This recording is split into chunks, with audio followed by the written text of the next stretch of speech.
Good day everyone, my name is Narmila Dilembana and I'm from Group 6 and I'm here to introduce to all of you our topic that is all about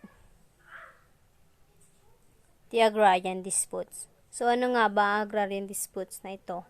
Paano at kailan nagsimula ang agrarian dispute na ito? Bakit nagsimula ang agrarian disputes na ito? So in 1891, Jose Rizal was in Hong Kong when he received distressing news that his mother, Donna Teodora, and two younger sisters, Josepa and Trinidad, are being summoned by the Spanish authorities for further investigation regarding the case of Hacienda de Calamba.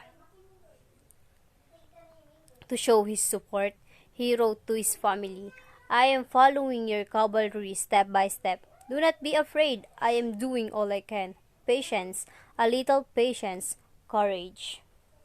So in this chapter, we'll attempt to show the historical context behind this incident that played a pivotal role in Rizal's life. It will first provide a brief history of prior states in the Philippines and will then look closely into the Hacienda de Calamba conflict. Brief history of prior states in the Philippines.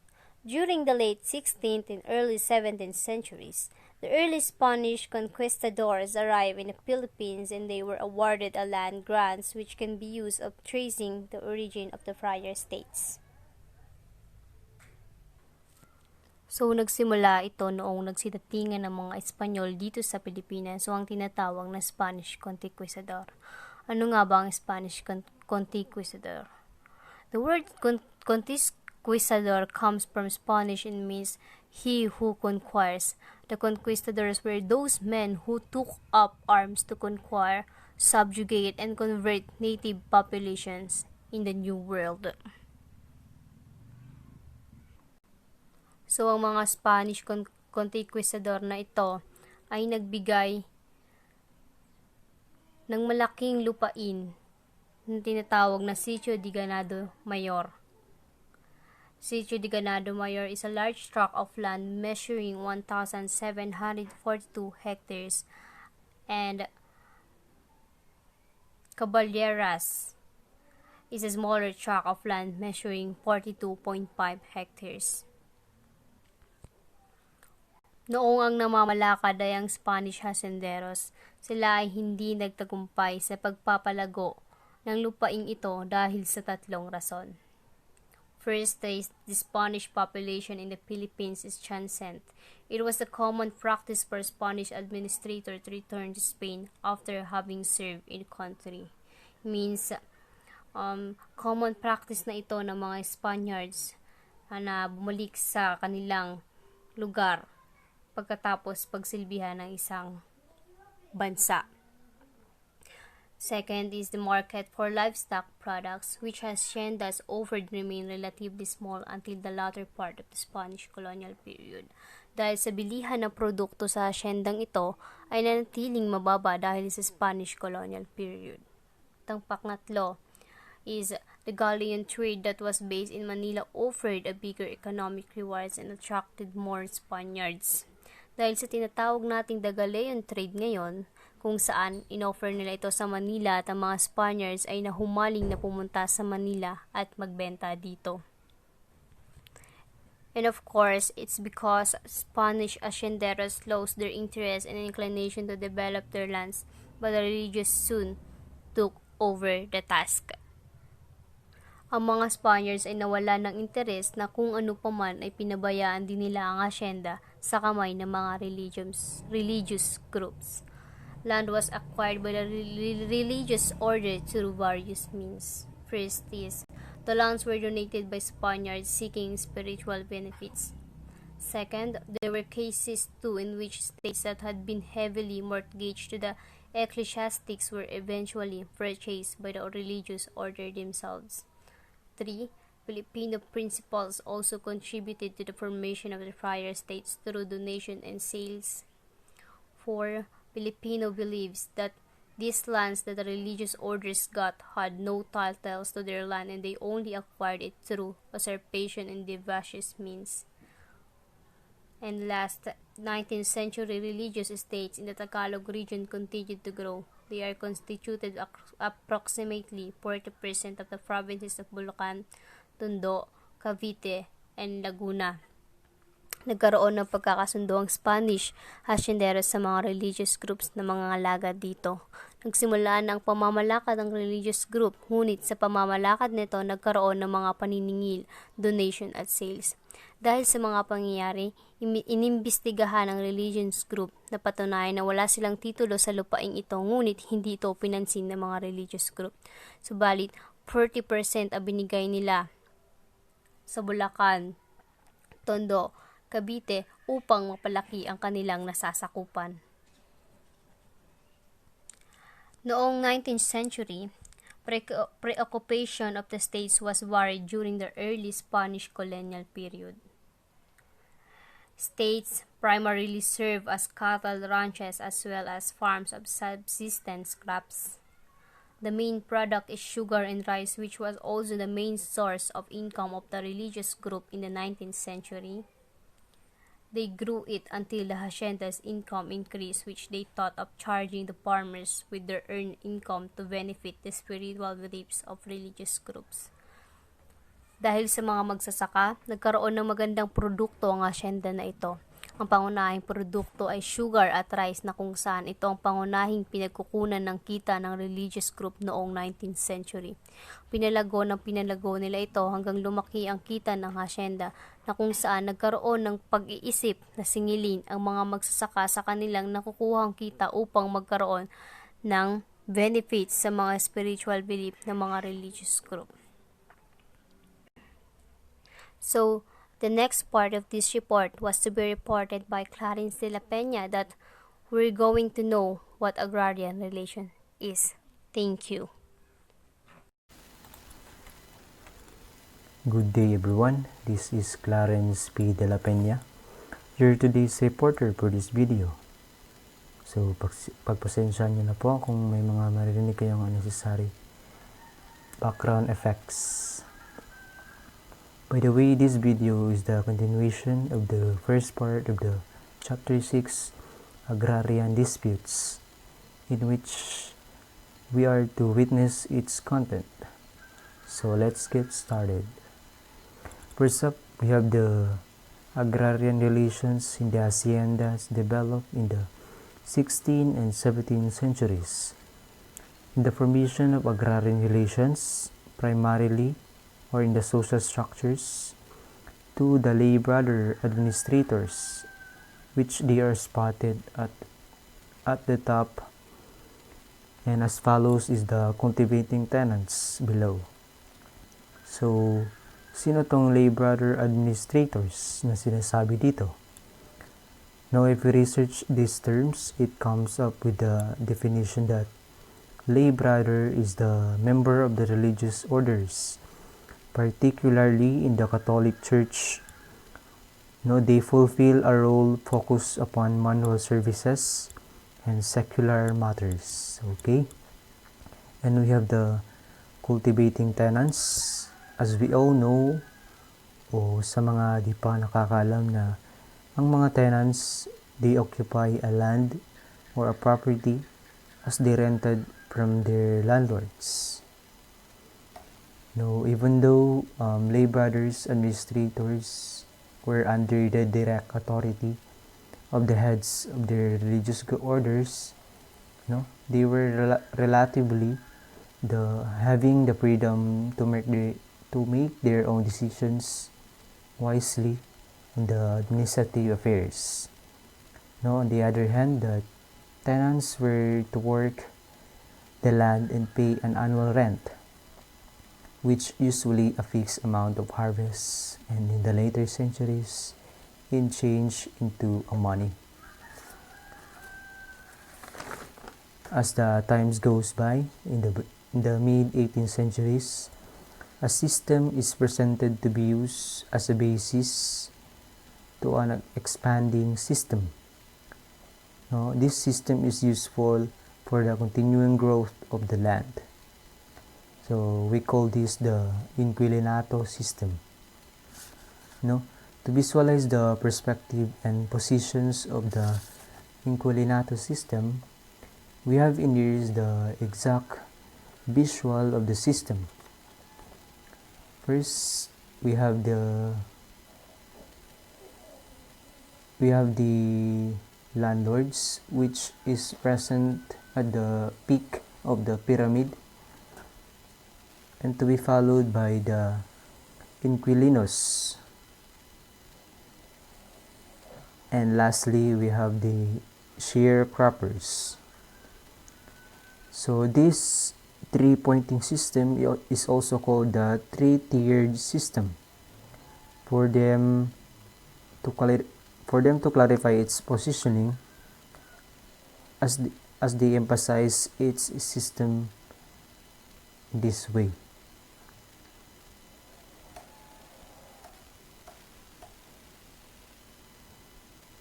We have in here an individual rented land for a fixed annual amount known as canon.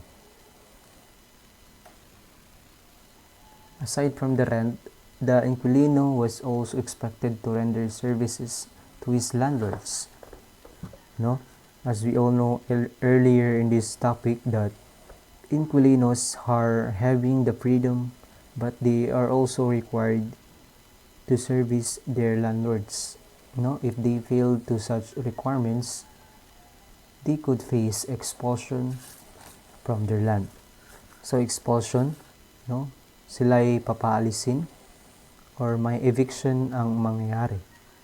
So, if eviction may happens, magkakaroon ng rotation in which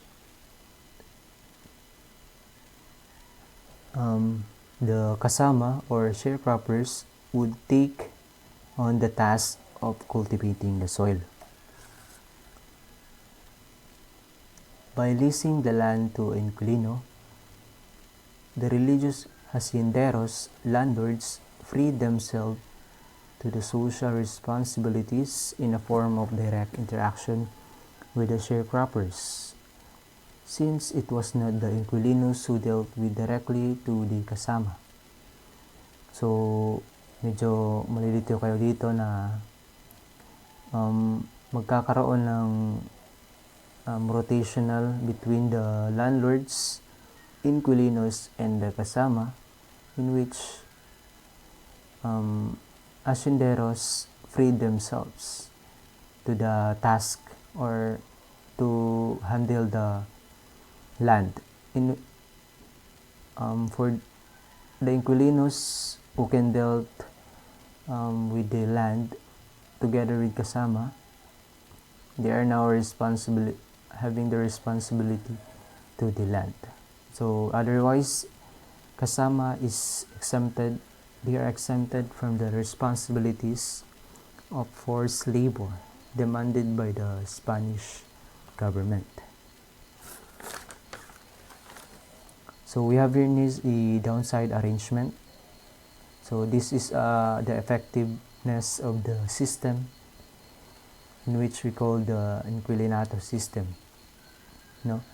Two non-cultivating groups further diminish the income of the sharecroppers.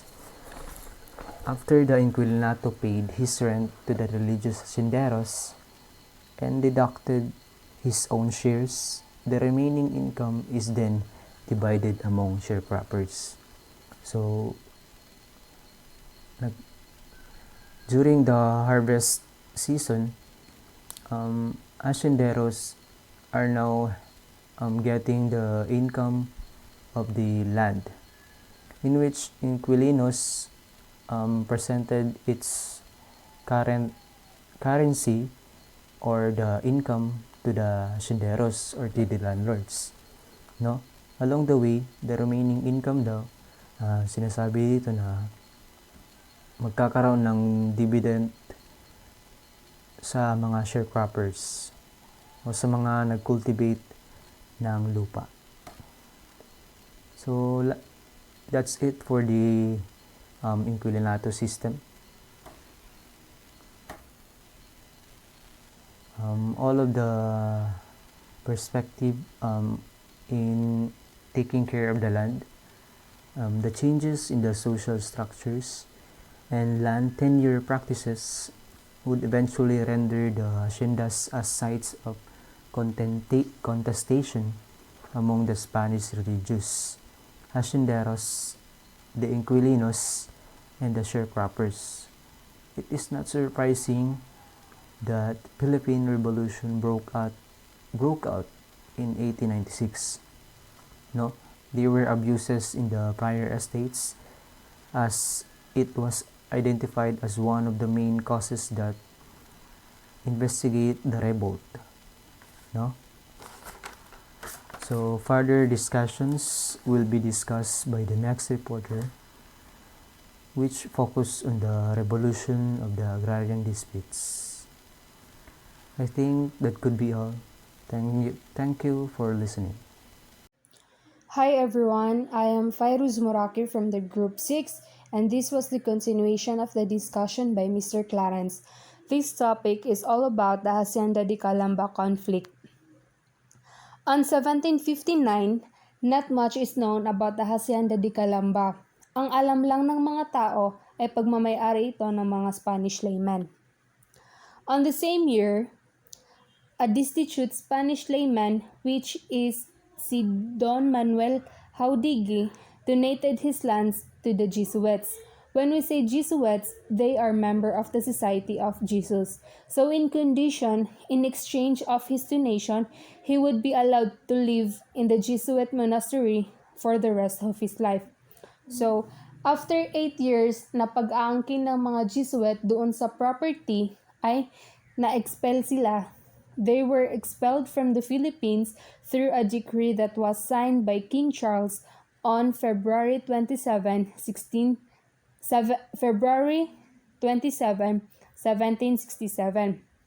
So, as a result of the removal, since wala na dito yung mga Jesuits, ay yung Hacienda de Calamba at yung ibang Jesuit property ay gi-confiscate ng government at isinailalim ito sa pangangalaga ng Office of Jesuit Temporalities.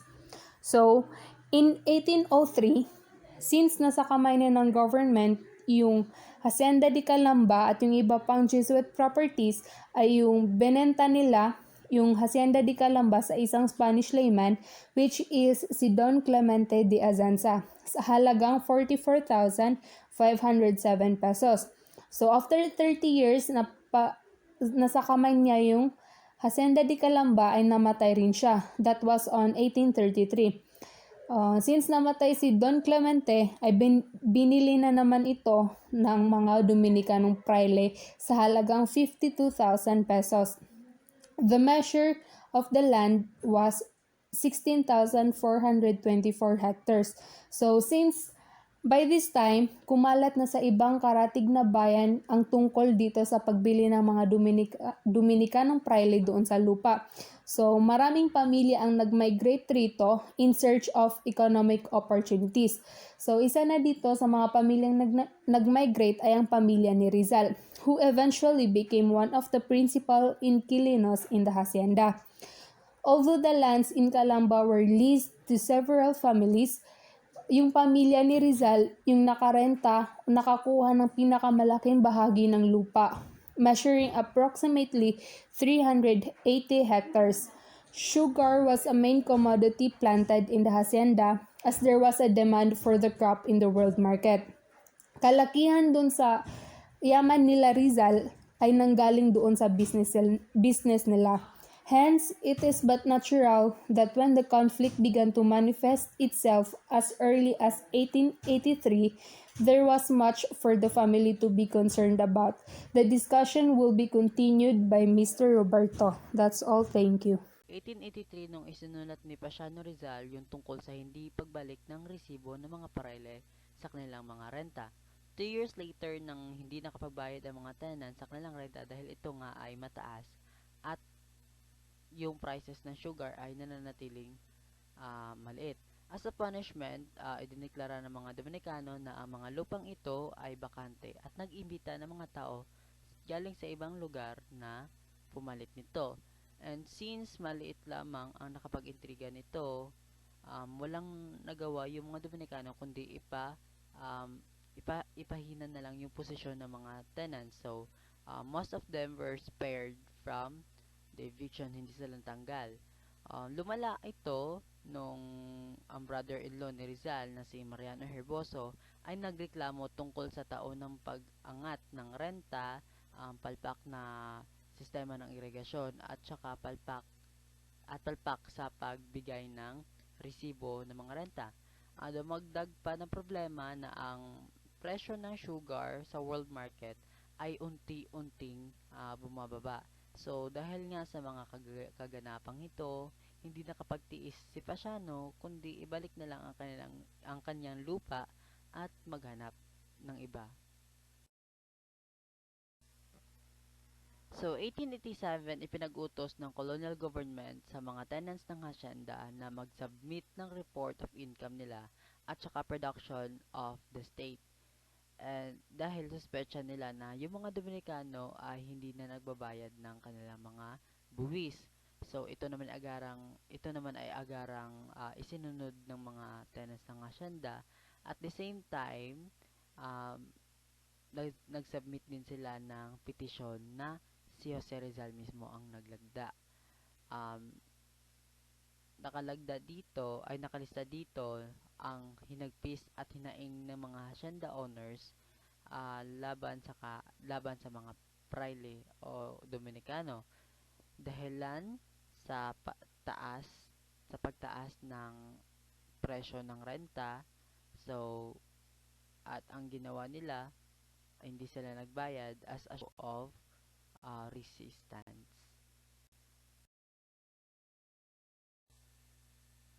1891, nung nagsimula ng magpalayas ng mga tao yung mga praile. Isa na dito yung pamilya ni Jose Rizal na ipinalayas patungo dun sa malayong lugar.